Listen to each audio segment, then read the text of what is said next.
Анан дагы ушул жүрөктө аткарыла турган имандан тышкарыдагы бир топ амалдар бар, иштер бар, сыпаттар бар.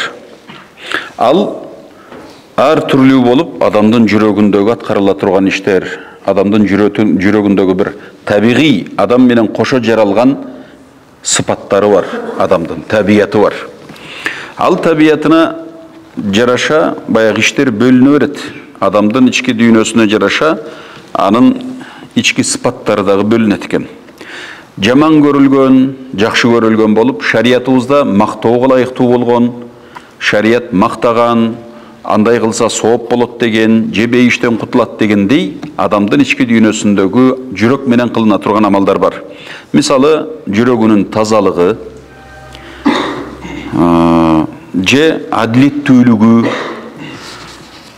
баатырлыгы, тайманбастыгы, берешендиги, айкөлдүгү, уяттуулугу, сабырдуулугу бул адамдын ички дүйнөсүндөгү боло турган бир сыпат, инсандагы болгон табигый, Алла жаратканда кошо жаралган табият болот экен. Ошондой жүрөктүн да амалдары бар экен.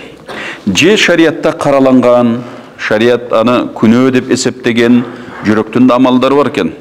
Мисалы, ожуп дейт, өзүн өзгөчө сезүү.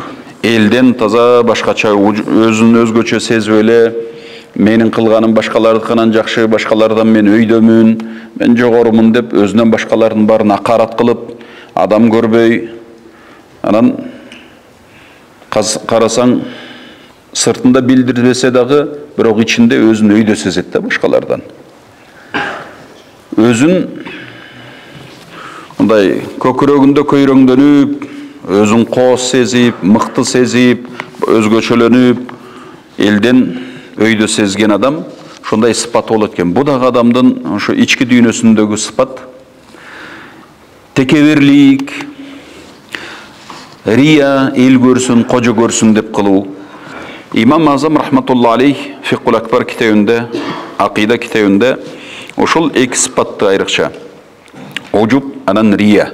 Эл көрсүн, кожо көрсүн деп бирөө амал кылса, намаз окуса, же дагы орозо тутса, зекет берсе, бирок түбүндө жүрөгүндө эч бир Алладан сооп үмүт кылбайт, Кудайдан коркуп кылбайт, бул менин парзым экен дебестен эле сыртында ошентип парз аткарып аткандай түр көрсөтөт, бирок ичинде өзүн мыкты сезип, өзгөчөлөнүп, же эл көрсүн деп турат көкүрөгүндө.